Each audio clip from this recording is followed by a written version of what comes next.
Hello, and thank you for taking English 3 at Florida Virtual School. Today I'm going to discuss some basic information to help you get started in the course. First, you will land on the English 3 announcement page for your instructor. On this announcement page, you will find all of the contact information for your teacher. Hours of availability are from 8 a.m. until 8 p.m. Monday through Friday. Any calls received on the weekends will be returned first thing Monday morning.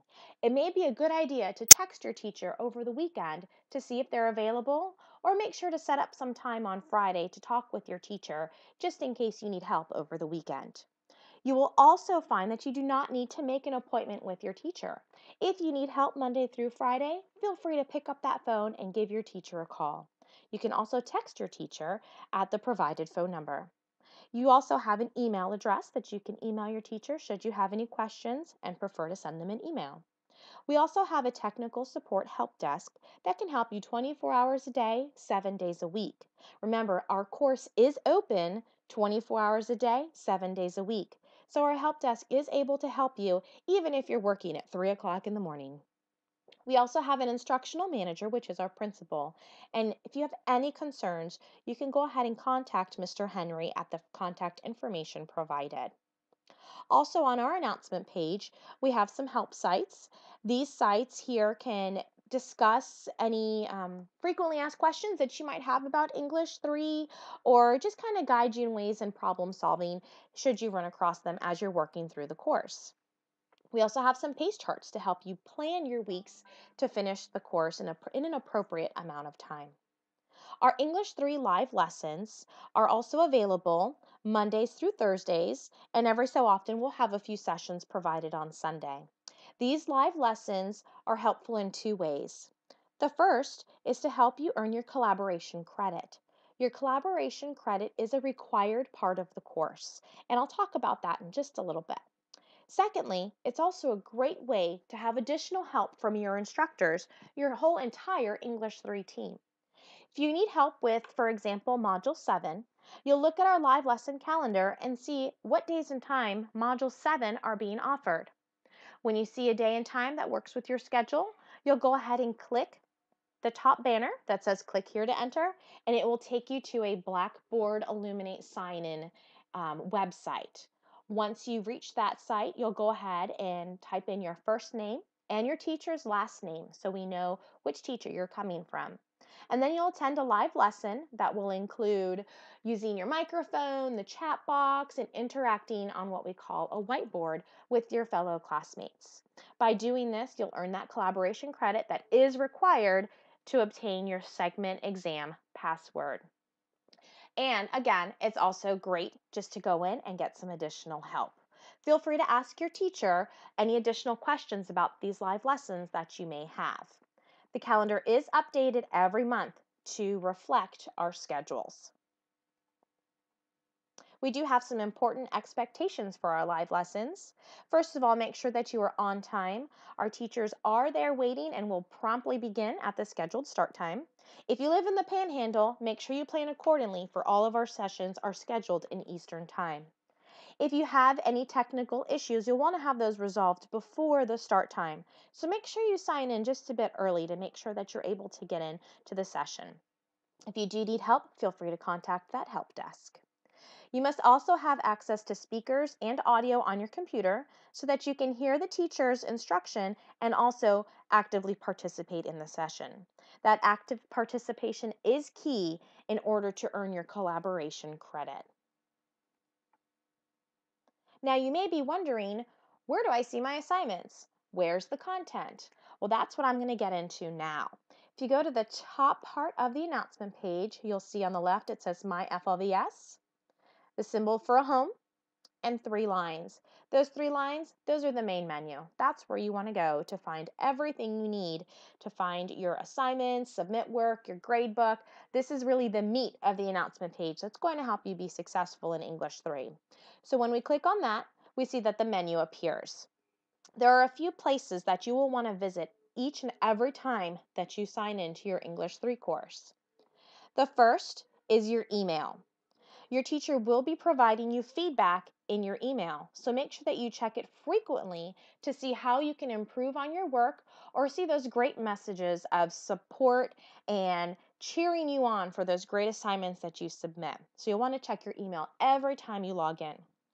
Secondly, you'll want to always check your grade book and make sure that your work is being graded appropriately, and also see what grades that you've earned so that if you need to resubmit your work, you can see which assignments are best for resubmission.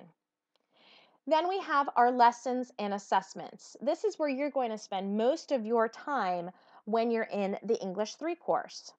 When we click on lessons, it's going to open up a new window, and this is essentially your textbook for English 3.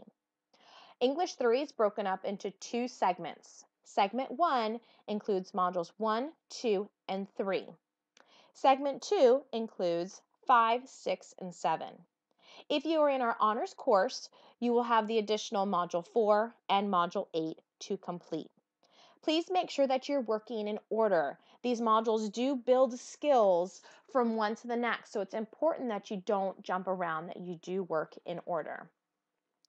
So once you come in, you're going to start with Module 1.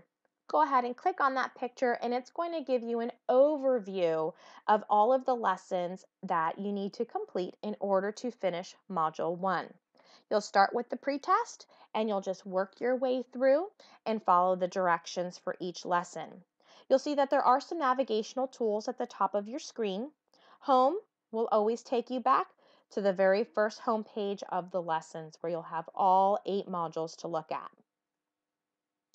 The pink arrows do take you through page by page, so it will just take you to the next section every time you click on that arrow. And if you want to go back home, you'll just click on home. Now back to Module 1, you may notice something that says Discussion-Based Assessment. You will see a discussion-based assessment in every single module. Discussion-based assessments are a great time to contact your teacher and discuss what you've learned so far. These are required conversations, so make sure that you're planning them accordingly and that you don't skip them. Make sure that you call your teacher and let them know that you're ready. They may ask that you schedule an appointment because they want to have their attention completely directed on your conversation. So they may request an appointment for DBAs, but make sure to let them know when you are ready to talk with them about what you've learned so far. You are able to use your notes with your discussion-based assessments. So as you're working, make sure to jot down some ideas and thoughts that you may have that you can use to help you have a successful discussion-based assessment, or DBA. Like all of our assignments in English 3, there is a grading rubric that is provided. When you click on that grading rubric, it will let you know what you need to achieve in order to earn specific amounts of points and earn that grade of an A that we're all hoping for. So make sure you read these rubrics as you go through your lessons to see what you need to change and what you could do better or enhance in order to earn that perfect score. Now, once you've read the information in your lesson, it's time to submit your assessment. You'll go ahead to that main menu and click Assessments, and it will show you all of the assignments that you have left to complete and submit.